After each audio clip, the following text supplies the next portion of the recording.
Recentemente, o Conselho Monetário Nacional implementou regras novas para a emissão de LCIs, LCAs, CRIs e CRAs, os títulos isentos dentro da renda fixa. E isso já está causando diversos impactos nas carteiras de investimentos, nas carteiras dos fundos de investimento, que são os investidores institucionais.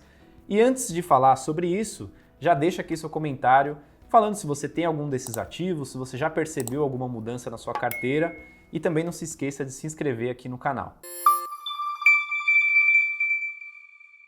No começo do mês de fevereiro desse ano, o CMN, que é o Conselho Monetário Nacional, formado ali pelo ministro da Fazenda, ministro da Economia, o presidente do Banco Central também, implementou algumas mudanças na regra de emissão de alguns títulos que hoje são isentos de imposto de renda dentro da renda fixa. São eles ali LCIs, LCAs, CRIs e CRAs. Então nota que são os títulos que são ligados aos setores imobiliário e do agronegócio, LCI, letra de crédito imobiliário, LCA, letra de crédito do agronegócio, CRI, certificado de recebível imobiliário e CRA, certificado de recebível do agronegócio. Com essas mudanças, na prática, o que está acontecendo? Várias empresas que antes conseguiam emitir esses títulos a um custo muito baixo, já que esses títulos são isentos de imposto, e o governo, em contrapartida, não arrecadava nada com a emissão desses títulos, o CMN foi lá e restringiu as empresas que conseguem se aplicar nessas regras de emissão. Ou seja, empresas que antes conseguiam emitir um CRI para captar seus recursos, agora não conseguem mais com as regras novas do CMN. Então o CMN basicamente apertou as regras ali para algumas empresas ficarem de fora da lista das empresas que estão aptas a fazer esse tipo de emissão.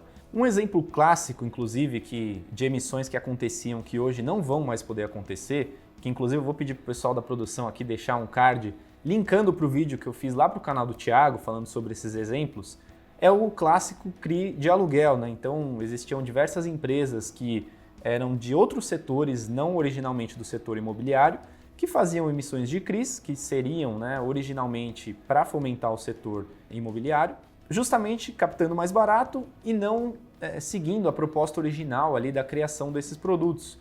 Então, qual que é a proposta original de uma LCI, de uma LCA, de um CRI ou de um CRA?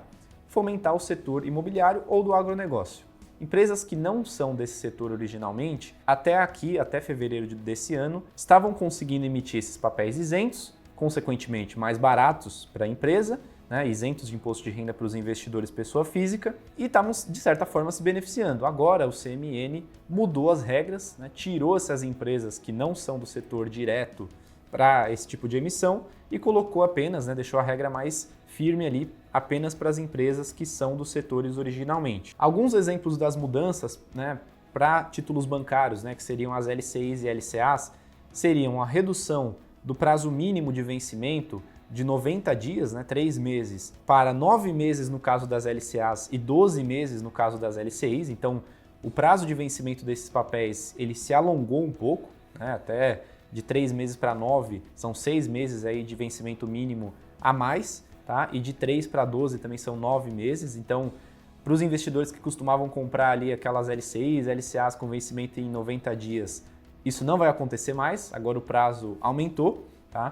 Outras mudanças, o fim do lastro das LCIs para PJ, que não existia uma conexão com o setor imobiliário, e a mesma coisa para as LCAs. Então, essas duas praticamente são nesse intuito do CMN, de jogar apenas as empresas que têm conexão com o setor imobiliário ou do agronegócio que possam fazer esse tipo de emissão. Se não tiver conexão, não vai mais poder emitir.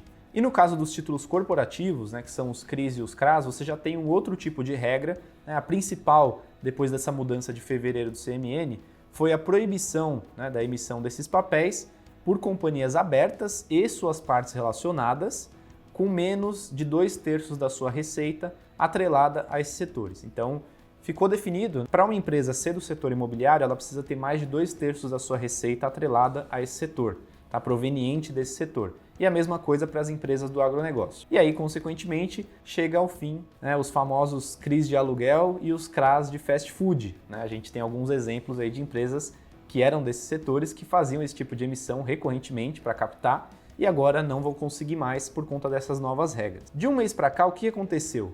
O CMN implementou essas regras no começo de fevereiro e do começo de fevereiro para o meio de março, que é onde a gente está agora, a gente já viu alguns efeitos disso na prática, né, no estoque desses papéis, né, na redução das ofertas desses papéis, o que já era esperado, né? A gente já tinha falado, inclusive no vídeo que eu gravei lá no canal do Thiago, a gente comenta lá que a expectativa era que a oferta diminuísse mesmo, né, já que empresas não conseguiriam mais emitir esses papéis, então a oferta, né, desses títulos, o número disponível desses títulos nas plataformas diminuiria, tá? Assim como, muito provavelmente, a sua taxa, né, de remuneração. Então, nesse gráfico que eu coloco na tela aqui, os dois, né, o estoque de LCIs e LCAs e o estoque de CRIs e CRAs, a gente vê que principalmente LCIs e LCAs vieram numa crescente desde dezembro de 2018, tá? Então todo mês ali a gente viu um crescimento no estoque desses papéis, até que a gente chegou em fevereiro e esse estoque ficou de lado, né? Ele basicamente não cresceu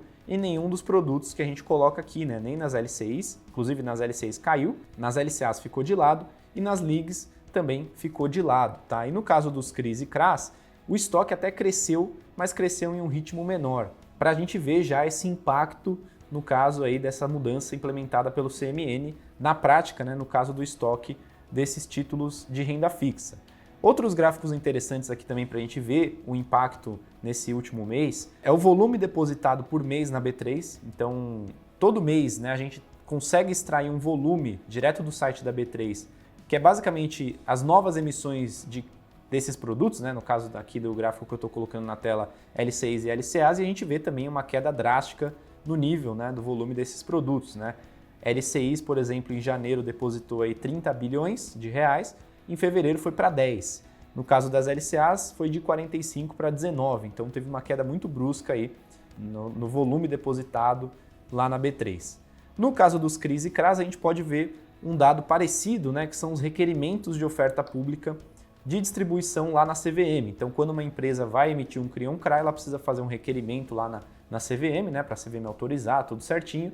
E a gente viu também que o número de ofertas diminuiu, assim como o volume. Então, a gente vê que diretamente aí você tem um impacto já nessa regra nova do CMN, diminuindo o número de opções desses títulos, tá? Tanto nos CRIs e CRAs, como também nas LCIs e LCAs. E aí, para onde iria esse recurso, né? Acho que esse é um ponto legal da gente trazer, porque, beleza, você pode falar, fiquei sem meus títulos isentos, né? Sem não, né? Você ainda vão existir esses títulos, mas como eu disse, com uma oferta menor, né? Uma disponibilidade menor. Então você vai ter menos opções. E para onde iria esse dinheiro, tá? Dentro da renda fixa, você tem outros tipos de títulos, né? No caso dos bancários, você tem os CDBs, por exemplo, e no caso dos corporativos, as debêntures. Trazendo as debêntures para o jogo aqui, a gente vê que, por esse gráfico, a gente teve um aumento repentino justamente no mês que o CMN implementou essa regra. Então a gente pode atrelar uma coisa a outra e dizer já que as ofertas de debêntures aumentaram de janeiro para fevereiro, um pouco por conta dessa mudança nova do CMN, tá? Então, como as empresas não vão conseguir mais emitir via CRI ou CRA, elas emitem agora via debêntures e a demanda por esses papéis aumentou. Então, a gente vê também nesses gráficos aqui, né, que mostram o spread médio, né, o quanto na média essas debêntures pagam, tanto CDI+, quanto IPCA+, que esse spread vem caindo, né, principalmente aí no começo de 2024, justamente na data dessa mudança, dessa regra nova. O que isso pode significar? Com uma demanda muito forte e uma oferta igual ou até um pouco menor, né, as taxas dos títulos diminuem, né? Então pensa, se muita gente quer o mesmo título, a taxa desse título, né, a remuneração que ele vai oferecer tende a ser cada vez menor, né? Muita gente quer, então eu vou diminuir aqui minha rentabilidade. Se quase ninguém quer, naturalmente a rentabilidade vai aumentar. Nesse caso é o contrário. Então a gente vê no gráfico aqui esse aumento um pouco mais forte, principalmente nas debêntures IPCA+, com esse spread médio caindo, né, justamente depois dessa mudança do CMN. Ele já vinha caindo, né, justamente aí por conta da queda dos juros que a gente já está observando desde o ano passado, né, o Banco Central começou os cortes na Selic lá em agosto, o mercado já esperava, inclusive, e aí agora, no comecinho desse ano, teve um impacto mais forte, justamente após essas mudanças implementadas pelo CMN. Tá? Então, resumo dos impactos. A oferta dos títulos isentos que foram impactados pelo CMN, né, LCIs, LCAs, CRIs e CRAs, reduziu, então você tem menos desses títulos no mercado até aqui, tá? E as debêntures tiveram, apesar da quantidade ainda se manter a mesma, você teve uma queda na rentabilidade oferecida. Então, para os investidores conseguirem aí a mesma rentabilidade que estavam conseguindo, vão precisar aí de uma seletividade maior, vão precisar escolher melhor os seus papéis, comparar muitas vezes a rentabilidade de um ativo isento com um ativo não isento, né? Tem que fazer essa conta para ter uma ideia de onde você ganharia mais, tá? Analisar também o risco de crédito, enfim, vai dar um pouquinho mais de trabalho, né? Não que antes não daria, né? O certo já seria fazer esse tipo de análise, mas agora eu acho que mais ainda porque as remunerações, né? A rentabilidade, o retorno está um pouquinho menor. Tá, então, essas são as principais mudanças até aqui, tá? Até metade do mês de março. Pode ser que existam aí revisões da regra, né? O CMN até fez uma nova publicação esclarecendo alguns pontos, principalmente na questão de partes relacionadas, mas no geral é isso que está acontecendo, tá? Redução das ofertas e diminuição das taxas das debêntures, tá bom?